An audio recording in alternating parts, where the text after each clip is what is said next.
Assalamualaikum warahmatullahi wabarakatuh. Selamat pagi kepada Ibu dosen pengampu TPPL, Ibu Ausi Amalia STMSC, dan kepada teman-teman sekalian. Kami akan mempresentasikan mengenai UTS TPPL dengan topik pencemaran laut oleh sampah plastik. Dengan anggota kelompok Nurma Syitoh 1589, Evi Wahyu Ardi 1719, Ivon Dewinda Islami 1752, Silvi Dwi Kurniasari 1754, Gea Fiata Amalia Nurbaiti 1765. Berikut adalah pemaparan dari kami. Yang pertama yaitu definisi pencemaran laut.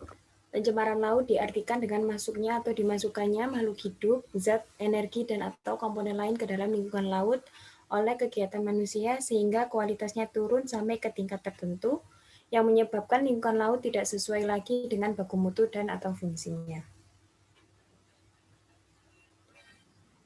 Yang kedua ada sampah plastik. Sampah laut merupakan benda padat persisten yang dihasilkan oleh manusia secara langsung atau tidak langsung dengan cara dibuang atau ditinggalkan di laut.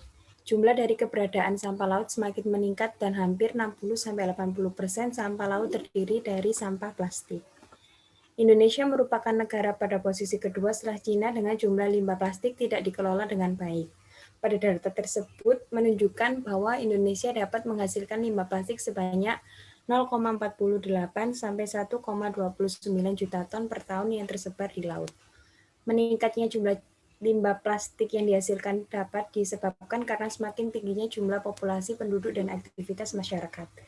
Plastik memiliki sifat yang tidak mudah terurai pada tanah maupun perairan, sehingga dengan sifat yang demikian pasti dapat mengendap dan terakumulasi dalam kurun waktu yang lama.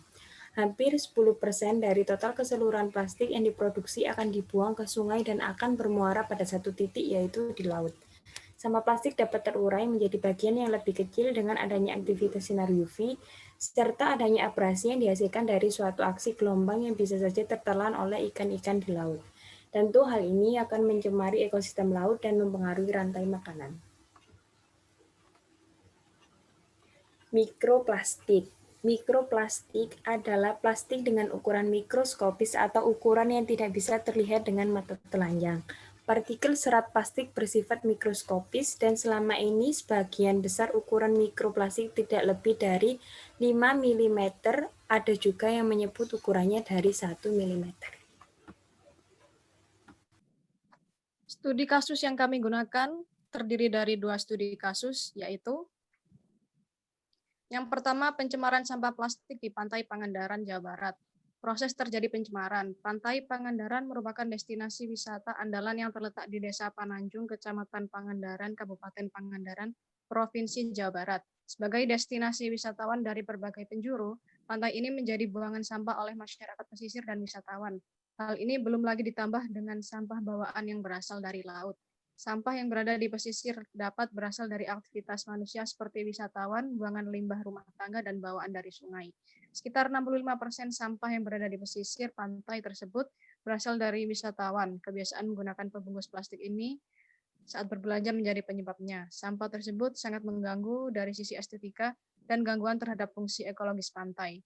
Hal inilah yang menyebabkan terjadinya pencemaran laut akibat sampah plastik di Pantai Pangandaran ini.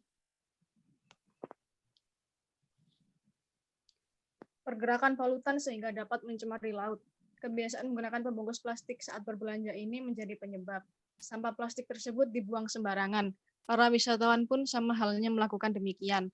Akibatnya sampah ini menjadi menumpuk, menggenangi, dan mencemari wilayah pesisir, yang pada akhirnya akan menuju ke laut. Selain itu, sampah plastik juga berasal dari limbah dari rumah tangga dan bawaan dari sungai. Material plastik yang masuk ke lingkungan sebagai limbah plastik tidak akan terurai dalam waktu yang dekat. Jika limbah tersebut masuk ke sungai, maka ia akan terbawa arus sampai ke laut sehingga mencemari perairan. Kemudian, sampah plastik ini mengalami proses pelapukan dan menjadi mikro dan nanoplastik yang dapat merusak ekosistem pesisir. Mikroplastik yang tersebar di lautan akan mengendap dan terbawa oleh arus ombak sehingga bercampur dengan pasir pantai. Mikroplastik tersebar luas di lautan pada permukaan laut, pantai maupun dasar laut. Hal ini yang menyebabkan mikroplastik juga ditemukan pada sedimen yang dapat menyebabkan kematian akibat kapasitas makan dari hewan menurun. Mikro dan nanoplastik ini dapat oleh ikan dan plankton yang pada akhirnya dapat dikonsumsi oleh manusia juga, sehingga berdampak bagi manusia juga. Faktor yang mempengaruhi polutan dapat tersebar karena 1. Kurangnya kesadaran manusia akan bahaya pemakaian plastik berlebih sehingga menimbulkan sampah plastik dalam jumlah besar. 2. Kurangnya kesadaran manusia untuk membuang sampah pada tempatnya maupun melakukan pemilahan sampah sehingga sampah yang dibuang sembarangan bermuara ke laut. 3. Plastik yang bersifat lama untuk terurai menyebabkan volume sampah plastik di lautan menjadi semakin besar. Proses penanganan pencemaran. Salah satu upaya mengurangi dampak jumlah sampah plastik yaitu dengan cara melakukan pengolahan terhadap sampah plastik. Pengolahan terhadap sampah plastik tidak hanya akan mengurangi sampah plastik dan mendukung kebersihan lingkungan semata, tetapi juga bisa menjadi peluang bisnis. Bahan baku sampah plastik jumlahnya akan melimpah seiring dengan produksi plastik yang meningkat akibat pertambahan jumlah penduduk dan wisatawan. Setidaknya ada 2 cara pemanfaatan limbah plastik, yaitu dengan pemakaian kembali limbah plastik atau dengan daur ulang. Pemakaian kembali limbah plastik dilakukan dengan memanfaatkan limbah plastik untuk pemakaian kembali. Limbah plastik juga bisa dimanfaatkan untuk membuat produk kerajinan dengan memanfaatkan limbah plastik yang didaur ulang. Yang kedua yaitu studi kasus mikroplastik dalam seafood dari pantai utara Jawa. Proses terjadi pencemaran. Indonesia merupakan kontributor polutan plastik ke laut terbesar di dunia setelah Cina. Dengan besaran 0,48 sampai 1,29 juta metrik ton plastik per tahun, jumlah ini meningkat dari tahun ke tahun seiring meningkatnya permintaan plastik oleh masyarakat. Banyaknya sampah plastik di lautan Indonesia akan mengancam biota laut yang ada di dalamnya. Data tentang keberadaan mikroplastik pada seafood dari perairan Indonesia masih sangat minim. Padahal di sisi lain tingkat polusi plastik Indonesia tinggi. Maka perlu dilakukan inventori dan karakterisasi dari cemaran mikroplastik di seafood yang dihasilkan di Indonesia. Dan menurut penelitian Fritri et al. 2017 mengungkapkan bahwa kerang darah yang diambil dari pantai Semarang positif mengandung partikel yang diduga mikroplastik sejumlah 2,4 sampai 3,4 partikel per ekor. Pergerakan polutan sehingga dapat mencemari laut. Mikroplastik memiliki ukuran kurang dari 5 mm karena ukurannya yang sangat kecil dan jumlahnya yang banyak di lautan. Membuat sifatnya ubiquitous dan bioavailability bagi organisme akuatik tinggi. Akibat mikroplastik dapat termakan oleh biota laut. Lee et al. 2016. Mikroplastik memungkinkan untuk masuk dan tumbuh dalam biota laut seperti ikan dan bivalvia. Akibatnya, polutan ini dapat masuk dalam sistem rantai makanan, aquatic food chain. Faktor-faktor yang mempengaruhi polutan dapat tersebar. Yang pertama, kurangnya kesadaran manusia akan bahaya pemakaian plastik berlebih sehingga menimbulkan sampah plastik dalam jumlah besar.